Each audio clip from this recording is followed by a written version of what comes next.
Hey, Sassy Stuff. I'm Emma here with Blythe and Molly, and we're going to be talking about the Texas Clemson playoff game. So, Texas and Clemson played this past weekend. It actually ended up being the best game of the weekend, in my opinion. It was very competitive through and through. And of course, we have Blythe and Molly, our Clemson and Texas girls, to talk about their feelings of this game. So, how did you guys feel? I thought it was a great game. I think it was it honestly shocking to me that it was so good. I think Clemson really held their own for quite a while there. I mean, they started off neck and neck. I think, obviously Clemson had a few slip ups here and there. Obviously, that allowed Texas to kind of take the ball and move forward a little bit. However, I think it was probably one of the best games we've seen all weekend so far. And I don't know, I thought it was a great game. Yeah, we had every chance to win, I feel like, especially, two different plays would have gone different. It was a nail biter either way. But if, those two plays, those critical plays would have been different. I think the ball game would have looked obviously a lot different. But I mean, ultimately, we lost in the trenches. Texas's defense stood up when it mattered. We have to give this Clemson offense credit. I mean, they never let up. Cade Klubnik is an absolute baller, carving up this Texas defense. I mean, Texas was definitely, obviously, the better team on the field in the end. But you have to admit, Cade Klubnik was the best quarterback on that field in Austin yesterday. And, you know, I am just really excited for Clemson's future. This is a very young team. These receivers are going to be, absolute ballers next year. And there was just so much fun to watch. I knew that this team would never quit. I know that, no one thought we should be there. No one thought we would belong. Everybody thought it was going to be a blowout. No. I think Cade was definitely the better QB. Yeah. Last night, he threw for 336 yards, 3 touchdowns. He did have 1 interception, but he really exploited Texas's secondary, which we haven't seen a ton of this season, and I think that was it was great to see, especially from Cade Klubnik. They were all worried it was gonna be like the Georgia matchup at the beginning of the year, and it definitely wasn't, but Clemson's problem was they just couldn't establish a run game, whereas Texas was able to establish a Yeah. very dominant run game. They ran for 292 yards. Jaden Blue was by far their best player last night on the running side. He had 146 yards, 14 carries, had 2 touchdowns, including a 77-yard run, which is their longest run of the season. So that is where they pulled ahead. Moving forward with Texas, I'm kind of worried because they did lose their right tackle and their center,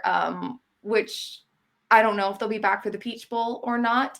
They were also very inconsistent, especially on defense. They let Clemson go 14-0 in the fourth quarter, which Yeah. I was shocked by made that. it very, very close in the end. So they would struggle to maintain that intensity and execution for a full 60 minutes. But overall, they were stronger on both sides of the ball, which is what got the job done at the end of the day. I honestly didn't feel like, because of how they were playing on both sides of the ball, that Clemson would ever surpass them Mhm. at any point. But I thought Clemson kept it very competitive. And this Clemson team is young, and they're going to have a veteran quarterback next year who's had now 2 years of experience. And they have a very young running team and wide receiver room. And so it's going to be exciting to see how they grow. I think they'll put up a bigger fight next year, be a more complete team in a way. But Texas was that last night. So we're going to see how they play moving forward for sure. Yeah, I hate it for Phil Maffa. I wish we would have had a Yeah. running back. But they did move Adam Randall from receiver to running back, which Yep. coach said, he's the best when he's running the ball. So, and all the fans kind of called that last year. Like, come on, like, let's just move Adam to this running back position. And I mean, we saw yesterday, I mean, that's where he should be. And that'll be kind of exciting going forward as well. Yeah, him in that position. So, Yeah, no, I thought it was great because we literally got to watch history be made. I mean, Clemson and Texas have never played each other, so that Yeah. was quite literally historic for those two teams. And I do think it's interesting that the defensive side was not as much on their stuff yesterday for Texas, just because that's really the side of the ball that has been consistent through and through this season. Texas defense has won like the last 4 games that they've won. The offense is normally where we see a lot of slip ups, a lot of inconsistency. And, obviously we saw a little bit of a slip up yesterday from March Manning. Quick little fumble there towards the end of the game. That really sucked. I don't really know why we even called that. We should have just ran the ball and moved on. That was a very interesting handoff there.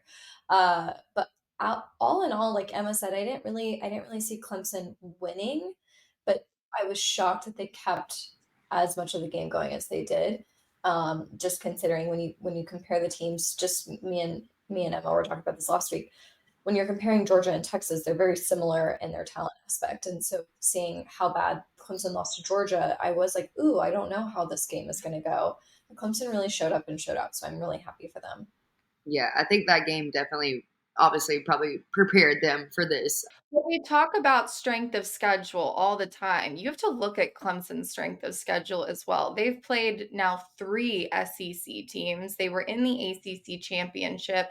They played pretty difficult ACC teams throughout the year as well. I know they missed Miami and SMU in during the year, but they did get SMU at the end of the year. So they've been battle tested a little bit. And when you do go through those tests, you learn and you grow and you know how to adapt better in these moments. So I think looking at this Clemson team, they've grown so much this year and retaining as much of the roster as I think they will, as well as now bringing in, I think they have 2 at this point, transfers, go Dabo Sweeney. I think they can really make a splash going into next year. But Texas right now just has the better roster. Yep. They have depth, and what we saw consistently throughout the playoffs and maybe even these bowl games, I don't know how many people are going to opt out overall, is it is hard to get depth. We saw it in the Ohio State game when Dylan Sampson was out.